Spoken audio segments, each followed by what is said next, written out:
Hello everybody. How's it, everybody? Welcome to the R&R podcast. We on podcast number 10. 10. So that's a mark. It is a marker. Yes. It's double digits. Yes, awesome. Do you want to count it, Greg? I won't count it. It's okay. Is it right? So today we've got another guest on our 10th podcast episode. Welcome. Thank you. And then we're gonna let Graham, just introduce our guest today, and we'll take it from there. Lekker. Thanks, Shane. Yeah, so this is our 10th episode, and like for me, I celebrate every episode, even if it seems incremental. But I'm very excited, and especially having this guest here today. So me and Happyboy. So this is Happyboy, and we met maybe a year ago. Yeah, so Happyboy was on a program at the Khayelitsha bandwidth barn, and that's where we initially met because I had the opportunity to do one of the workshops that they were offering there. Did some mentorship with some of the programs that he was doing, and we worked a little bit together. And I was very inspired by this young man because I think our values align really quite a lot, and I think that's what connected us. And also seeing all Happyboy statuses, he's everywhere. Goes to all the networking events, and I go, hey, there's Happyboy. Oh, there's Happyboy, who gets up there? Yeah, and in fact, Shane, you met Happyboy at one of the events as well. So really excited to have him here. Really inspiring to me. But I'm not gonna spend time on telling your story. It's your story to tell. So I'd like to ask Happyboy if you could just introduce yourself. Tell us a little bit about your background, where you're from, where you grew up, schooling, education, the whole works. Like, are you married, kids, all of that. We want to know everything as an introduction. As much as you can, throw it in there. But really, welcome to the R&R podcast. And thanks for accepting the invitation. We're really privileged to have you here. So welcome. Thank you, Graham. This is a big party. Introductions are always longer than expected. So my name is Happyboy Mafora, born and bred in the Northwest Province. I'm in a very remote village called Kunotswani in the location called Zirast. If you have ever been to those kind of areas, then you'll be familiar with Zirast. So I was born and bred there in a family of 4, but I grew up with my siblings. At my grandmother's house, so it was very hectic. We were a lot, and most of the time we were surviving with the grandmother's what will you call social grant? Yeah, social grant. Okay.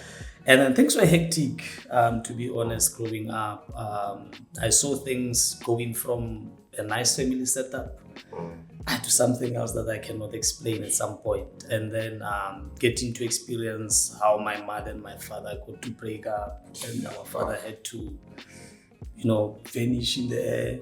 We didn't know actually where to look for him for and all of that. And things were a bit awkward for me and my 2 brothers and my little younger sister who was coming after me. And then growing up, I started to realize that, life is not fair.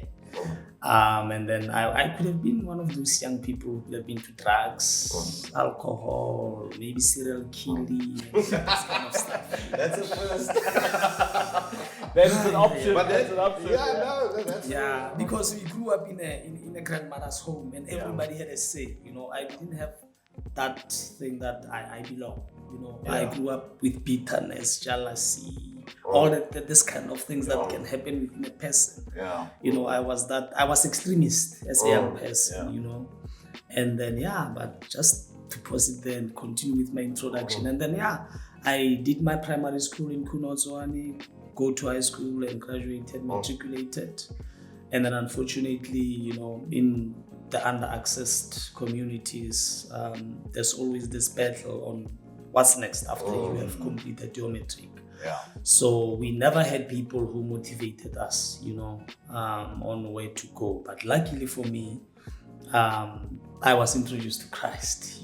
Christ started to become the channel of my life. I never struggled a little bit, but every step of my life, I saw Christ starting to transform me from being that ordinary young man to become, an extraordinary. Yes, an extraordinary man that I am today. So my journey, actually, I won't take credit for that, but Christ and my mentor has been there, my pastor. He made sure that he didn't just pastor me to a level of just saying, this is my congregant. He made sure that he pulled us close to him, and then he mentored us every step of the way, and he became the father figure in my life. And everything that I started to see was a different perspective of my life, regardless of what I felt, how I was, but things changed, you know, through his mentorship, through his fatherhood, and making sure that I start to show up myself, not necessarily other people's, perspective about me, because people, when you grow up and you don't show the signs that people love about you, they will decide to say, this one is a turn off. So, but my father said, no, be you. He will make sure that every time, whenever I need to talk, he's there. And all that, And then when he came to Cape Town, actually, I said, I don't think that I'm going to survive apart from you. And then I saw an opportunity. He said, no, but I'm serving in very remote and very awkward and very hard communities, where there's no opportunities and people are struggling and all of that. I don't know how I'm going to take care of you. I said, if you're going to eat soil, let me rather eat it with you. And then that's why I took a call to come to Khayelitsha. That's powerful. So I followed him here, and then since then, I've been in Khayelitsha serving those whom I know that they might be struggling like I did before. So that's been an action. So I didn't have a privilege of going to college or university, but luckily I had to get into learnerships, where I got opportunities when I got to Cape Town, like Yes for Youth, Younglings, Capacity, now which is under Africa and all of that. So those programs helped me to catch a lot. I started to realize that potential is not only about the degree that you get, but it is something that you learn and you absorb. And then afterwards you can decide what to do with that, And after you have decided about it, things can change for you, And that's why you see me a lot in status like this. It's because of that. Happyboy, so that's me in a nutshell. Just listening to you, I mean, there's people that's got master's degrees that can't talk about life the way you just spoke about it. And there's a sense of realness that comes from you that you bring across. And that's lacking in today's life. And so I would say, with your utter experiences and your zeal for life, grab hold to that and be proud of it. And you've accomplished a lot. And I'm sure if you inspiring me sitting here, thank you. If you're able to do that, I mean, I don't know, with the people that you surround yourself with, you making a difference. You've used every resource to the max. Like, I'm a type of person, I can help people if they use their resources around them. But a lot of people will only use one and say they can't make it. You've used everything.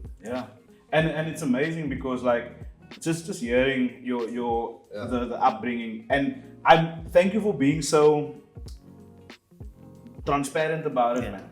Like, because so you said you had 3 brothers. Yes, it's 2 brothers. 2 brothers, and then you, and then your younger sister. So you're the 3rd brother. Yes. Right, and that is a weird place to be in the chain of kids, because because the elders will be seen as the leader. The second one will be more autonomous. He can maneuver himself, and then the 3rd one is that odd. Baby, sort of not ever. So I'm so super amped to hear the rawness about, like, how you felt about that. There was jealousy, there was like anger, there was all these things that a lot of people would almost avoid, because when you think about coming from a remote community, being raised by your grandmother in a home where there's lots of competition, but limited resources, and then needing to figure out what you do with that.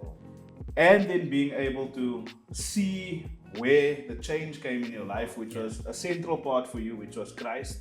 And then having a mentor, and saying, you were just talking about the resources. Resources is not only sponsors and bursaries and access to internet, or the things that we think is it can be a person.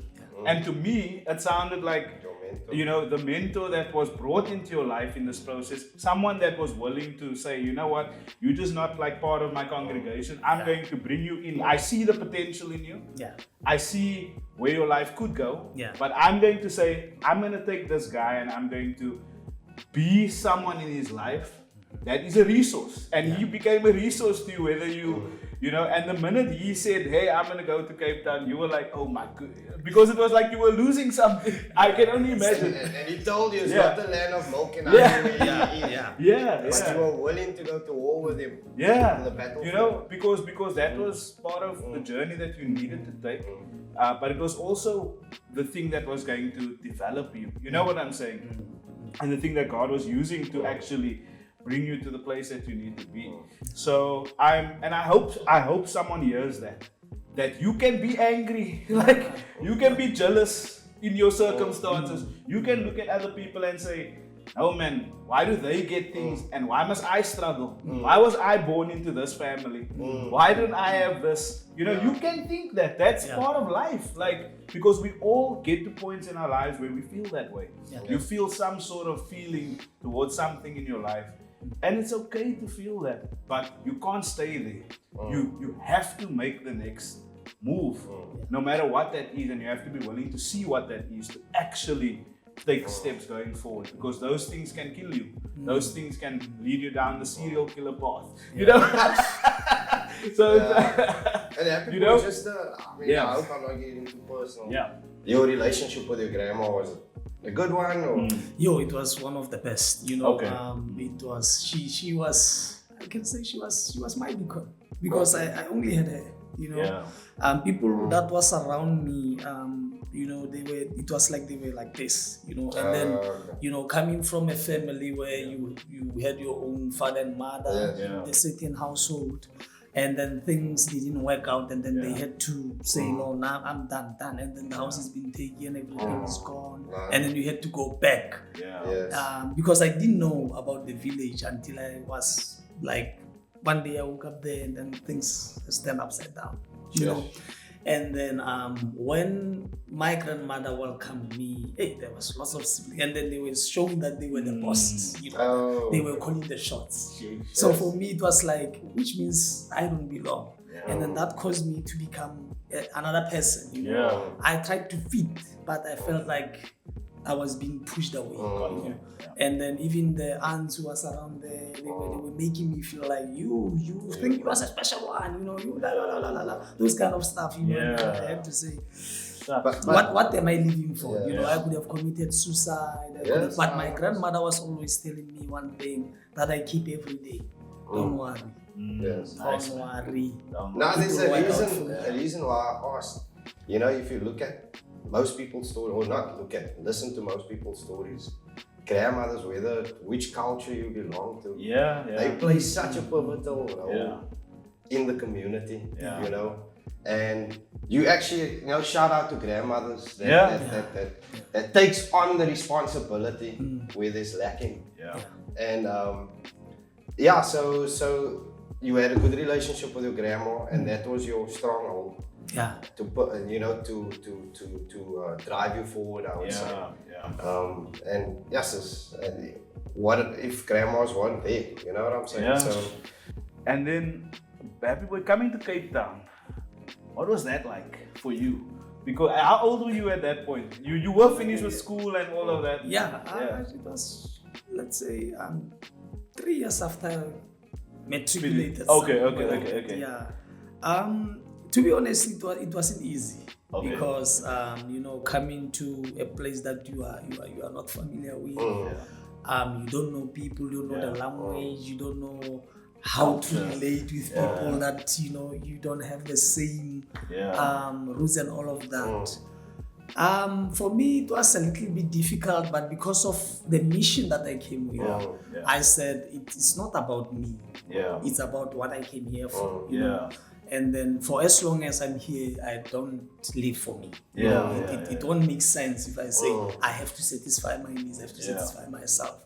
It will be in vain. You know? But I stick to the mission, whether I was welcomed by others or not, whether others loved me or not. But I said I'm going to keep the consistency Yeah. of what actually brought me here in the first place. You know, I'm not the one who decided to come based on what people did, or maybe somebody say come. No, I made a choice. It was your it was choice. my personal decision. I said, no, I'm following this man, and I want to see him in action. Yeah. And be alongside him as he serve his people, as he serve God, as he makes sure that he transforms other people's life like he did to me. Awesome. You know? And I want to become that person who takes the legacy forward. So I want to watch him. So it's not about them. Yeah. They will benefit rather than me, but for me, it's for what I'm chasing after the man that I'm pursuing. So I started to say, no, I won't follow any issue or any, you know, whatever that will come across, I'll hang in there. Just go in whether there. there's hunger, I said, whether hunger, sickness, whatever, I'll hang in there for the sake of what I'm pursuing. You know, Awesome, it was not more about people or me personally, but it was what I was after. Got you. Yeah, and which is what I'm still doing even today. The reason why I was asking about coming to Cape Town, because I've always, like me myself, I'm a Cape Townian. Me and Shane, this is where we're born and bred. And I must say, listening to the first part of your story, you were talking about that feeling of not feeling your place, not feeling like you had a place. And then obviously coming to Cape Town, and then even though you, like you were saying, rightfully saying, you knew what the mission was, but you also said that you felt out of place. So it seems like a running theme for you. You know, you always like, you know, but even for me, being in Cape Town, I've always felt that Cape Town has a very cliquey culture. It's like, strange. You know, there's like you have your group of people and nobody's allowed in that, right? So me personally, I never had a wide variety of friendships, lots of people and all of that. Shane was one of my few friends that I had, and I'm sure Shane had a whole multitude of others, but I didn't. He was one of the few that I had. I was a little bit naughtier than you know, so for me it was always like difficult, like especially from like in the church context for me, because the church where I was at, which was a big part of my life, because I grew up in that way. It was where my parents had me and all of that. So we were always, the people that I would always see in my life as part of my life was people within the church that I was at. And there were different community churches around. So we would always like go from place to place, and I didn't grow up having a lot or being very privileged, and there were many times when like my dad wouldn't have a car or something like that, and we maybe had to depend on someone to pick us up for church or for youth or anything like that. And I always used to, because when you started and you were talking about feeling out of place, it was something personally that I always felt. Yeah, as a younger person, always having that jealousy, resentment against other people that were within this community that I found myself in, and feeling out. I felt out. I felt out of place in those places, because in a lot of, Shane used to come with me to youth, you remember sometimes, and there were cliques there as well. There were big cliques. There were people, because you must remember, we're all from Mitchell's Plain, a lot of us, and some of them are maybe from other communities around that, Grassy Park and Plumstead. So they thought they always thought they were more privileged. But the weird thing about like the culture that we found ourselves in is that people didn't mind to let you know that you were an outsider. And it always felt weird for me, because I always felt like I wasn't good enough. My dad didn't have a car, or not a nice car like the others had. They were just seemed better, nicer hair, nicer this, all these really silly things. But it was things that contributed to my self-image, you know. So that's why I was trying to get into that question for you about the Cape Town culture, because it can be very cliquey, they don't mind to keep you on the outside. Even as an adult, I had to come to a point in my life where I said, you know what? Actually, I'm not a friend. I just decided that I'm not a friendship guy. Did that make you and I'm just like, you know, I guess it made me feel better. I guess it made me take ownership of the fact that, you know what, I'm not going to change myself to fit into what other people are looking for from me. If they don't want me to be there, okay, that's fine. If I'm not good enough for you guys, if my hair is not stale enough or whatever, then that's okay. I'll just be me, you know. and I made that. It needed to be a conscious decision, you know. But it also was a protection mechanism, you know, because I wanted to rather protect myself first than to be rejected. You know, and I think that's why I asked you the question about what was it like coming to Cape Town, just to get context of that. But I appreciate your answer that you could like make a decision and think to yourself, but I'm on a mission here, you know. I understand why I'm going. And even if I'm hungry there, even if I don't have shelter or if I have to struggle, I'm on a mission. And that is bigger than my own personal feelings, you know what I'm saying? So I'll never forget. Sorry to speak so much, but I'll never forget one day. Remember, he doesn't have friends. These are my friends. But one day in a youth meeting, I was 16 years old. I'll never forget it, and it's the first time I ever had an opportunity to speak in front of a youth meeting. There was lots. I don't know if you were there, Shane. I can't remember, but it was like a coffee bar. It was a coffee bar. So I gave my testimony for the first time at this coffee bar. I think I froze there because of the things he said. And for me, it was like, because I was very scared of this moment. Because you're in a room full of young people that you sort of grew up with, that never saw you. They never recognized you because you weren't a part of their friendship circles or whatever. And now you're going to this platform and you're now going to share your testimony. And I was nervous. And I sat like somewhere to the back and walked all the way to the front of the stage and decided, because the platform had like these steps on each side. But I decided, now I'm just going to get up on the front. And you know what happened? I got up and I fell. I tripped. Fell on the platform. I can't remember. I don't know if you were there that night, but I tripped and I fell on this platform. And I mean the horror that goes with that, because remember now I'm already in my mind about this, and I'm like, how could this still happen in this moment? But I turned around and I just decided, you know what, I'm just going to tell people to laugh. And I just said to them, you know what, if it was me in the crowd, I would have wanted to laugh, so just laugh. And I just let them laugh at me, you know. And people just broke out laughing. And it made me realize I shouldn't take myself so seriously. And I got to share my story for the first time. And I've never been scared of speaking in front of people again, you know. I do get nervous still, but that was a big barrier for me that I needed to overcome, you know. So thanks for sharing that, and it made me remember my own shortcomings in life. But That's amazing. But in terms of life, married, kids? Yes. Yeah. Married, no kids. Married, no kids. Okay. Did you meet your wife in Cape Town? Yes. Okay. This mission is good, huh? One of my highlight places. There we go. Yeah. But for my side in Khayelitsha, where we serve, something that I realized that people were being used so much. Okay. To a point that they will never even believe anybody else who comes with something that is real.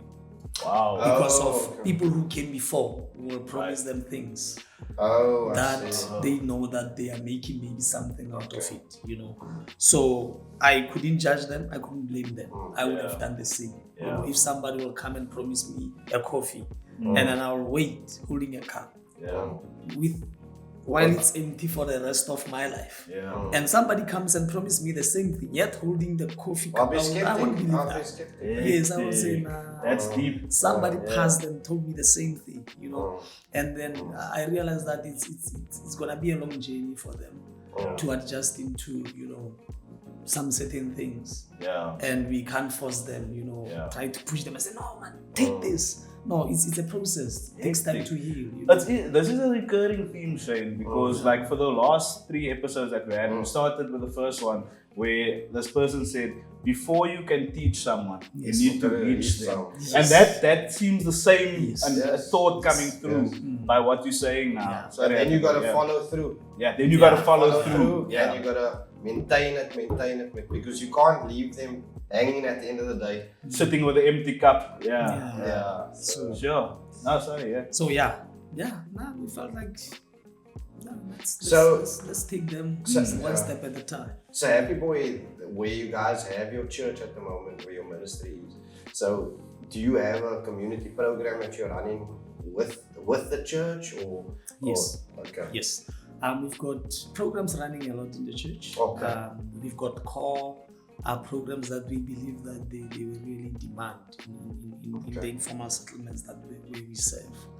Which the first thing is food security, for little kiddies. We run a feeding program that feeds about 200 plus children a day. Yeah. That makes sure that no child can be left behind. If a child says I can't perform well in school because there was no food at home, or I slept with an empty stomach and I had to go to school and come back, that we realize that normally it's not something that we can just watch and just say no, because we are feeding them spiritually. Let's forget about the physical. Because how can you say you are ministering to people yet they go hungry every day? So we try to accommodate them spiritually and also psychologically and also physically, because you have to talk to a person about someone who can give them life, knowing that they don't have the voices in their mind that tells them every day that, but I'm hungry. You can't give me something that I know that So now we try to, but we focus in kiddies a lot, because those are the ones that really, find it hard to find a plate of meal a day. Sometimes they come to our church, they grab a plate, they eat, and then it might be the last meal of the day for them, And then secondly, we run a free preschool that accommodates this young, little ones that roams in this, because education in Khayelitsha, they are so expensive. It was my first time to see that expensive, ECD when I came to Khayelitsha. I was really shocked. And then the church introduced, preschool, not necessarily an ECD. And it's a preschool that accommodates a certain age of children that goes to school. So now that one is free, but the parents are the ones who says no, because you guys are doing the great work. Let's meet you halfway with this certain amount of money. So that's why we are trying to say. So you're working with the community. Yes, it's more like now the community is starting to get involved in it. But all the years it has been a free preschool. And then thirdly, we have a home-based care. It's a care program. Yes, for those who are terminally ill, and some feel like they are down and out and they don't belong, and because of their sicknesses nobody comes to them. They are not being visited, they are not being cared for. So we try to also be in the community, trying to reach out to those people who are sick, and people who feel like they are living with some disease that they cannot disclose to anybody else. We become those people who will just go and just have a chat. Sometimes some people don't need prayers, they don't need. So like the lifeline, lifeline to them. Yes, right? They just need somebody who can listen. So we try to create that community within the church. And also we've got an orphan intervention program, but it's more like an after-school program. It used to be an orphan intervention who will take, the little ones who have lost their loved ones, and then we'll minister to them and try to let them understand about death. Because sometimes, in an African context, to tell a child about death, it's like it's a bit hectic. You can't just say to your child, your father has passed away, your mother has passed away. You'll not say, no, your mother is went to Cape Town. They will come back in this day, but knowing that that's hard. The mother or the father won't be coming back. So those kind of stuff, we try to teach them about those things and say, no, these things happen. Nobody lives long or nobody lives forever, but there's life after this. This continent that we live in. And also we run an after school learning programs where kids will come being assisted by homeworks, projects from school and all of those things. And then and also we have an agriculture program where we train community members. You guys are doing quite a lot. Because I keep thinking, it's gonna end there and then we run this. But it seems like it's holistic. Like it touches different generational, different groups in age categories, and then also different almost themes. And I was quite surprised to realize that the ECD, the Educare programs in Khayelitsha are so expensive. It made me like wonder why. Like I'm wondering why. Is it because there's such a big demand? Like that, no, but I mean, you because gotta look at it, Graham. For Educare, you've got to get a teacher. 0 to 5. So it's more like there's got to be a teacher. They got to provide food. It's got to be a safe space, clean space. So I mean, all of that costs. So it might not be expensive in context to other educators, but to the affordability of the people in that community. Because I mean, nowadays, you know, with trains not running and all that, it's taxi, bus fare, and then you know, people don't get paid much. You know, so if you're taking all of those things in consideration, I still gonna pay educate for your kid. You know, what are you living on at the end of the day? And you need to, and in most cases, there's a need to work. So the mom and dad or the mom needs to work, so the kid has to go to some form of educate during that time. And it's crazy, and I mean, well done to you guys. You guys are like taking looking initiative. at all the gaps that Communities communities that's not been fulfilled. And now with you guys running these programs, are you seeing the community opening up more? Because it seems like that coffee cup is starting to be filled slowly. That's breaking the barriers down. So do you feel that sense of belonging more now in the community now as time is going? Yes, it's coming slowly but surely. You can't track development easily. You know, you have to make sure that you don't rush. Somebody might not benefit, but seeing it, that no, this thing works. You know, others might be part of it, but not believe much into it. You know, sometimes this thing can be a little bit tricky. So we try to look in a broader way of things, because it's not like Khayelitsha is the only destiny of where we're gonna be. Maybe tomorrow Zimbabwe might call, Malawi might call, you know, those kind of things. You know, you will never know where God the can next lead. destination You know? would be, But for now, the ones that we have been with for so far, they show that the effects of our ministry is really showing up. The fruits are now trying to show up that no, this is what you guys have been doing, and it's been great. That's awesome. And so obviously when we met, I remember that we spoke about, so you were involved with Village Tech at that time, and I also remember that part of your story is being passionate about the tech part of what you can bring to a rural community or a very under-resourced community. And then also you telling me about some of the learnerships that you got to be a part of and how you developed your own skill sets. You know what I'm saying? Because like you said earlier on, you finished your matric, but then, you know, what now? You know what I'm saying? Can you tell us a bit about Happyboy, about the learnerships and the skills that you were able to acquire since leaving school up until now, you know, through your journey, and what that has meant to you, after matric, my passion was always about ministry. And then coming to Cape Town, I realized that there's this move, there's this pace, in fact, and it's very, very fast.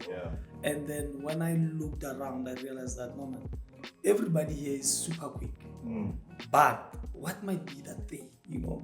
And then I never found the answer for that until the same mentor says, no man, there's this thing called coding. And I'm like, what's that coding? I wasn't even interested in that, you know? And then he said, no, you guys must do it. You know, I was introduced into this coding thing by one of our home lady from Lohruses in Ghana. Her name is Khayelitsha. She owns a big organization called Khayelitsha. So she came to where we are based, and then she introduced coding to kids, in fact, not necessarily young people. And then I was amongst those kids, and I was watching them and then they were like, I was like, wow, this thing is interesting. You can just open your notepad and type some stuff, and then they will show on the other side. You know, but still, I was like, but it's for kids. You know, those kind of things will say, but it's for kids. But our father said, no, man, you must give it a shot. Whenever there's an opportunity that will come and accommodate you, take it, grab it with your hands. And then I said, okay, I will follow based on his way. Sometimes, when you have your own things in mind and you feel like this thing won't work. Because when I knew, you feel like, no, I want to serve, I want to do ministry, all these things. Because it's what you know. You don't know that there are other things that can help you so that you can use the same thing to improve the ministry. So in my mind, actually, I think I was fixed. They call it fixed mindset in this language that they use these days. So when that lady gave us that intro in that, it triggered something in me. Curiosity started to, I started to say, okay, so this things is like this. So you can do something like this, and then you can see the back of it. And then I said, okay, all right, no, I'm gonna give it a shot. I started to dig a little bit into it, but the challenge was that I didn't know a computer. So I would, use my one finger to make sure that everything is typed. We all started it. You got a computer before. I remember asking. I got a computer quite early, but that's because I was that type of. I wanted to know more about things like that. He typed stuff for me as well. I was. That was great. So yes, because we were that led into something a little bit formal. And then after that, I believe the other youngsters who have been taken into leaderships, and I said, my thing is a ministry. Don't worry about it. It's like I'm here. But there was this time when I felt like, no man, I should give it a shot. And it was during COVID. Nothing was happening a lot on the ground. And then I realized that, no man, this thing, it has triggered something in me. And then instead of just sitting around, I went and bought myself a laptop. And then I said, I'm going to mess it up. I'm going to start to see actually what's going on here. I'm going to code, I'm going to start learning it. And then luckily, I got into a learnership of Years for Youth through the programs that were running in there. And then it took for the whole 12 months, but I was hosted in Young Wings. And then in that time, I started to meet people who talk different language. I was like, hey, they were sitting in a boardroom talking stuff, and I was like, and then the others, they will say, oh, there's a competition called Hackathon. What's that? I'll ask. But you're also hungry for the knowledge. Are we going to hack? And different things. I said, yes, it's a hacking thing. I'm like, yeah, that's interesting. I went and I Googled, I checked. What's Hackathon? I'm like, competition, this thing seems to be big, And then I was in a position where I thought everybody knows much than me. And then I said, no man, this thing is super fast. And then I said, no, I'm going to go with my own pace, when I was there. And then I said, no, maybe this guy actually knows what's going on. But for me, I feel like I need to take one step at a time. Because it's not like I'm coming from a privileged background where everything was maybe like them and all of that. So coming to realize that township schools at some point will teach some basic computer skills, but where I come from, there are no such things. You are just completely rural. Right? Yes, the computer lab will be filled with the computers, but nobody will touch them. Nobody will utilize them. And when you ask, teachers will say, no, I'm not being paid for that. So that's how it was where I come from. So those things, and then Younglings led me to capacity, and then capacity, then that was it. And then I got also into a training at PwC for YEP. And then I believe PwC actually is the one that hit the shot in me with the technical skills, because they were addressing things that were so interesting. I said, I will. Maybe it's how I stretched my mind throughout the other programs. So to be honest, I met incredible people in PwC, and then I started to be, involved into trying to say these things actually we need them, in the field. Where young person says, I feel like these things are not meant, because I was like that. Because of the pace, because of how these things goes very quickly. I felt like No, I used mean, to be- I That's can amazing. definitely agree with you. I never grew up with a computer in our home. I only started using a computer when I went to university. I was 18 years old. Wow. That's when I first like really started interacting. So I mean, That's early. I got to learn a computer when I was, I think, 24 years old. Sure, yeah. so And I was married back then. Yeah. It's like, But it's it's so disappointing. but I mean, I'm just saying, it doesn't change who we are today. Yeah. You understand what I'm saying? So all of these things, experiences we go through, it's just part of our journey. Yeah. You know, as long as you stay on path, Yeah. and it evolves. Like you said, you met incredible people. Yeah, awesome yeah. people. Yeah. If you knew computers, would you go to these certain workshops? No. You understand? I'm not. You wouldn't have been so driven to want to have learned more about computers if you had prior knowledge. Yes. Yeah. Yeah. So some things happens for a reason. Yeah. You know, because it takes us to places. Yeah. It allows us to meet people that we're supposed to meet, Yeah. and it shapes us. And this experience helps us to inspire people, and that's why we do this platform. Yeah. It's the small littleness that we can give back. Yeah. And remember, there's one thing money can't buy is time, and time is very valuable. Yeah. And people they don't give that. It's free. You can. They don't even give time. Yeah. Yeah. So I mean, it's awesome that you equipping yourself with everything that Yeah. comes your way. Yeah. Even at like for me, what struck me by that story is that like you were so like you said you had a fixed mindset. Yeah. And it's funny because I think your fixed mindset, which maybe you know or you don't know, but it comes from this thing about feeling like the outsider in a moment. So you'd rather default to like, no man, but this is what I'm supposed to be doing. That's not for me, man, you know. But a lot of it comes from actually, I feel intimidated by that. That doesn't seem like, So like your I can't. safety is your fixed I can't mindset. work with a computer. I can't do this or I can't do that. But you know, it's a funny thing. I heard a story this morning where the guy was saying there was a story that was said where this person was praying to God and he said, Lord, I need you to help me out of the situation, but I'm gonna wait for you. You are gonna help me out of the situation. And then a police officer came past and said to him, you know, you need to get out. Can I assist you? Is there anything I can do for you so that you can get out? And the guy said, no, it's fine. I'm waiting on God. I'm trusting God. He's going to make a way for me. And I just believe in him.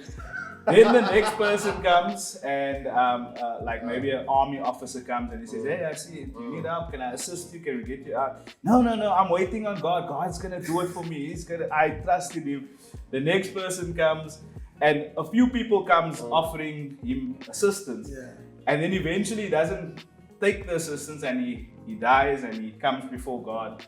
And he says, God, but I prayed to you and I was waiting for you to help me. And then God says, but I sent you I sent you this, I sent you that.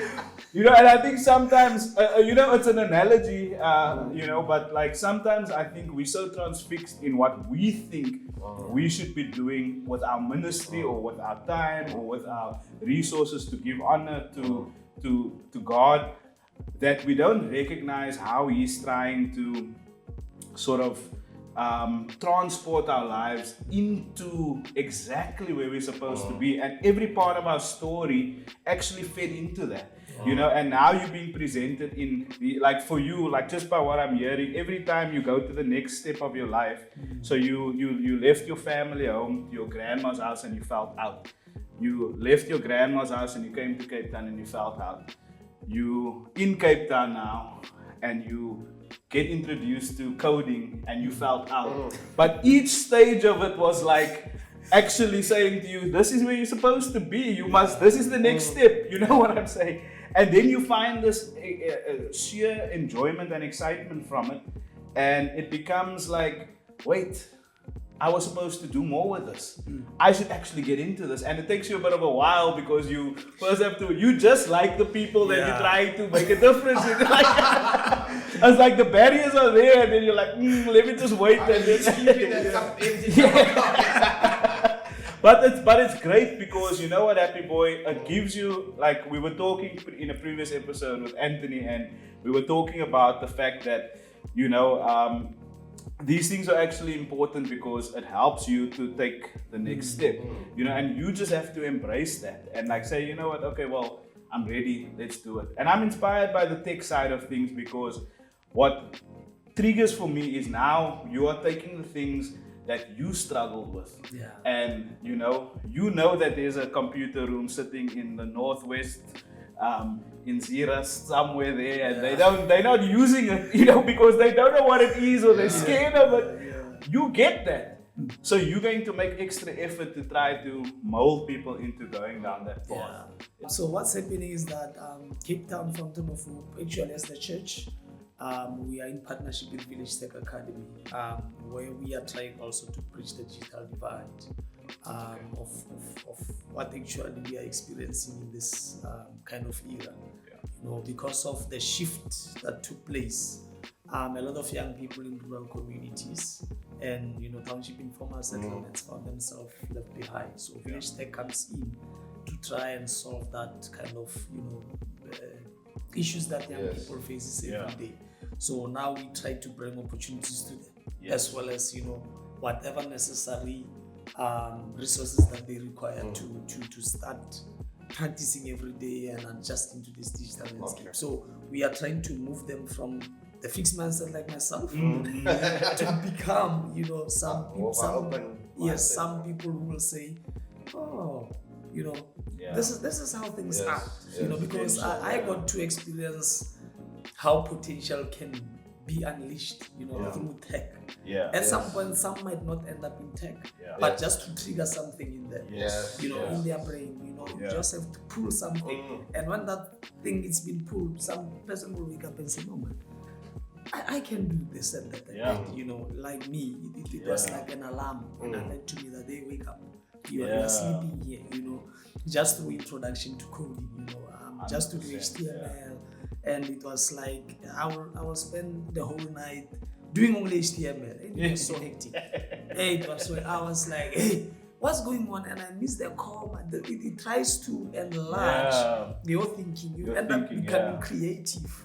You think critically when you code, and that helped me to be where I am today. Awesome. Not only in the spiritual side of things, but also into the psychological. So even though I didn't go to college and do further trainings or further education, these pieces that I got in this institute helped me to realize that no, I can do better. Even though I'm not holding something that is so big that the companies are requiring.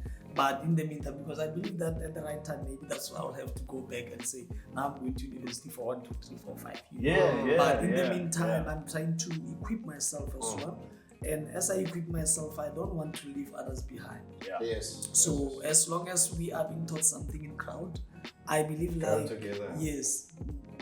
as much as there are others behind, let them also know that this is what's going on where I am. So there's a saying that says, if you are going far, take others with you. So you don't have to leave people behind. Try by all means to show them that this is how things are today. So that's what we are trying to bring in rural communities. And that's township informal settings. It's really something very important because we need to be able to bridge the gap. Like we were mentioning earlier about the fact that in the South African context, we're only catching up to certain things now.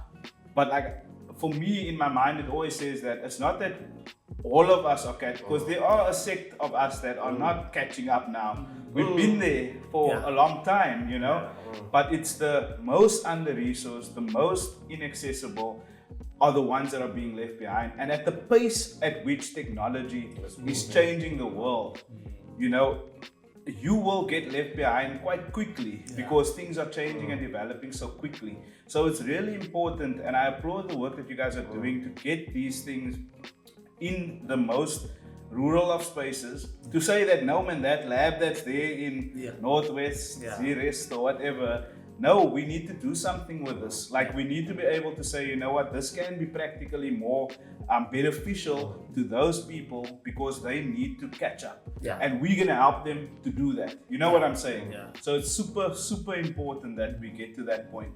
And I know that, I don't know if we touched on it yet, but in terms of how you guys fund your programs and how you guys fund the accessibility, what do you guys do in regard to that? Yeah. For now, all our programs are self-funded. Okay. But the church has partnered with Orchard Africa. It's a Christian organization that sustains or that helps the backbone of our finances in feeding programs, preschool, as well as an agriculture program. So they are trying to help us as much as possible, you know, to make sure that the communities that we are based in and serve, we won't just only, you know, talk things, but, you know, practically bring them to the people that says we really need these things. So we are trying to knock doors where we can, so that we can, you know, get as much help as we can. So we are open to funding, but, you know, sometimes we feel like it's not everybody will fund or give us the easy way of doing things, but we are not targeting those who make things harder for us, but we just want to approach people who will understand, who will have an idea 100%. That this is the work, and then the work that we do is not based on us benefiting that, you know, but it's more of trying to, you know, bring things at hand to the people who need them the most. And it's about that reaching. It's more about reaching. So we are open to funding. We are still also trying to figure out things on our side, so that we can, you know, approach even the government, even though we know that at some point they require a lot of information, but we know that if maybe that can it needs to be approached, then we will see what we can. But for now, we are open to any organization that will say, hey guys, I'm keen to help. What's going on? You know, our doors are also open. If you want to come and see the work that we do, we are always available to say, no, come and check what we do. 100%. In those informal So, in closing, I would say, like, if there's any like corporate company that, you know, aligns their beliefs and, you know, the mission that Happyboy and, you know, their team has, then I mean, you can contact us and we can get in contact with him, and, you know, you guys can chat. But I mean, your program that you're running is a must, because you're giving kids, I mean, I think like having matric today is having matric. But I mean, there's like, I think we chatted earlier, there's only so much jobs or specific jobs. I mean, you want a job that you also want, not just a job that you have no choice because you just need to earn an income. And you guys are giving the youth skill sets, and not just youth, because I mean, you also got a skill set at the latter tender age. So you're never too old. But you just bridging the gap of people that never have and had the opportunity. And we just want to commend you and your team for what you're doing. And I can just, I have that feeling and that knowing that this is God's work. And you a token of that, and you're allowing him to use you in a community. I mean, you've come from far to the land of Kaya. You know what I'm saying? And yes, and you're doing work in a community that might not have accepted you, but you didn't care because you're on a mission. So you focus, but you also allowing not to be too fixed, as we chatted, in your learning and in your passage through life. But so we wish you all the best, and thank you for being an inspiration. I'm sure you're mentoring tons of kids, and they can look up to you, because I mean, you've come from right down there to family that rejected you, to where you've created a family. Yeah. And thank you. Yeah, thank you. Great. Yeah, no, it's been like I'm definitely really inspired by the ideas that we were talking about today. I think it's just that because you move from one passion to another, and you can see the progress within your own life and the reasons why you're doing the things that you're doing today. On a big scale, it's obviously to give honor to God, and that's your mission. Yes. That's your primary. But it's amazing to see how parts of your story has been used to enable that. You know what I'm saying? Because if certain things didn't happen in your life, who knows where you would be today? You know what I'm saying? And I mean to come from the Northwest into the Cape Town context, and to then, there was one thing that you said much earlier on. You said, wow, I came from the Northwest, and there was maybe one company there that we all were going for, and I came to Cape Town, and wow, there was like opportunities. It's amazing to hear, and I tell you why that struck me so much, because there's so many people here, right here in Cape Town, where we are from, that says there's no opportunities. I hear it so often, and No yet jobs. there's no jobs, there's no this, and here we have someone that's coming from a very rural background and saying, wow, there's learnerships, there's that, and these things creating. are here. Yes. They are. I've been on some programs that I participated in, so I know for a fact these things are That here. depends on your hunger. It depends on your hunger. It depends on your desire, your zeal to want to do it. It purely comes down to that. I mean, there was one day where I picked something up. I saw, wow, this is a cool opportunity for a young guy that I knew. And sent it to him, and I said, look, you need to be here on a Saturday morning. The Saturday came, and he overslept. And then I just thought to myself, but you must don't really want. That to me is like there's something there that's not, you're not ready for this yet. Yeah. Because if you were, then you would have been up at the break of dawn, and you would have been standing before that door before it even opened, because you recognize that there's an opportunity for you. So I think the mindset is important, and my encouragement to young people, yes, you might have barriers, yes, there might be things that says to you, maybe I don't deserve to be in this room, maybe I don't deserve this, or I'm not good enough for this, like what happens so oftentimes with you. But you know what, despite that, break through it, man. Find your place. You might sit in the room and you have broken shoes, and you might feel out. Might be sitting there hungry. Exactly. You might be coming into a room and you didn't eat today at all. Nobody needs to know. Sometimes the things might be visible that you struggle with. So what? You know what I'm saying? One day you're gonna sit in that room and you're gonna see someone in that room exactly where you were 20 years before.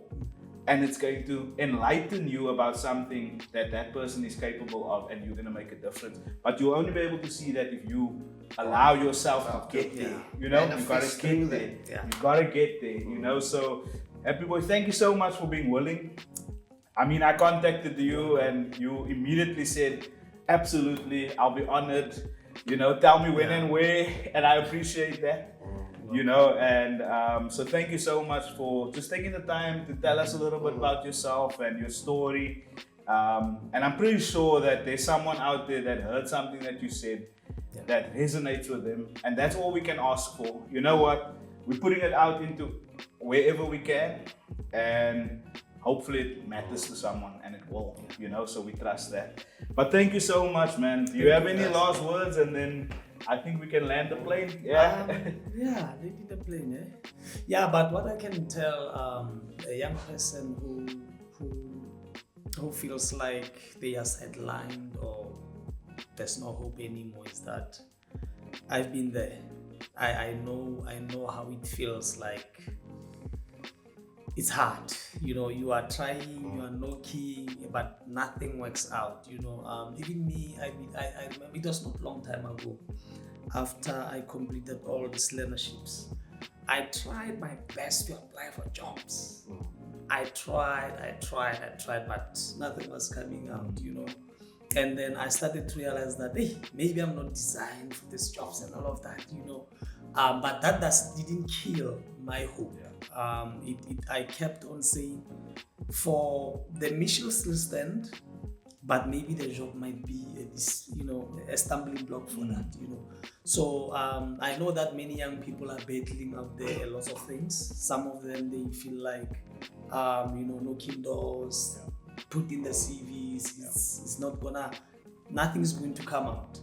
But what I can assure them is that all things are possible. I've seen it with me. I've seen it with me with everything, It doesn't only happen that I get a job, but at some point it influences people that I come across, The reason why I'll always also interact or be involved in events is that at some point I'll meet a person. Maybe this person is the one actually who needs help more than me. We are in the same event, attending the same workshop or whatever networking session. But the person whom I'm sitting next to, while I think that this person is big, but the person is the one actually who says, hey bruh, it's hectic, it's tough, And then at some point we'll have a chat, we'll have a conversation with this person. Don't worry. At some point things, they can be like this, but there's another way around, Maybe my motivation at some point will say, it triggers something in a person, but maybe I want for that person, not necessarily for the crowd that was there, and all of that. So I've met many young people who say, hey man, you have inspired me, coming from capacity, younglings and all of that, I never wanted to change because of seeing them trying to do things the opposite way. So I stick to who I am, and then that's what I can say to young people and say, be you, be yourself, be as unique as you are. I learned English as time goes by. It was difficult. Some of them limit themselves because they don't know English. I was interviewed many times, but when I go and revisit my videos, my English was so bad. I will do like that. But English must not be the barrier of our potential. We have a potential that is big enough to make ourselves to be who we want to be. So don't limit yourself, young person. You know you are capable. I know that you are capable. I've seen it with myself. So fantastic. So the last thing that when you mentioned about the CVs or trying to find a job and all that. So before I started my business, for a few months I was trying to find a job also. I don't even think I mentioned this to you. And I used to get, you're not successful. And then previous person I used to work with sold the assets of the business. So I was forced to make a move somewhere. But for a few months prior to that, I just felt rejected, man. And I'm like, I thought I was decent. Like, is there something wrong with my CV? But it wasn't meant for me to get a job. It was meant for me to start my own business. Wow. And to provide a job. That was important. And I was just listening to you now and I was like, I felt rejected, man. But that wasn't part of my purpose. But anyway. And that's amazing because like for me it's always, you can feel those things. It's absolutely normal because we but flesh and blood, we are going to feel certain things. We're going to feel certain ways in this state that we're in.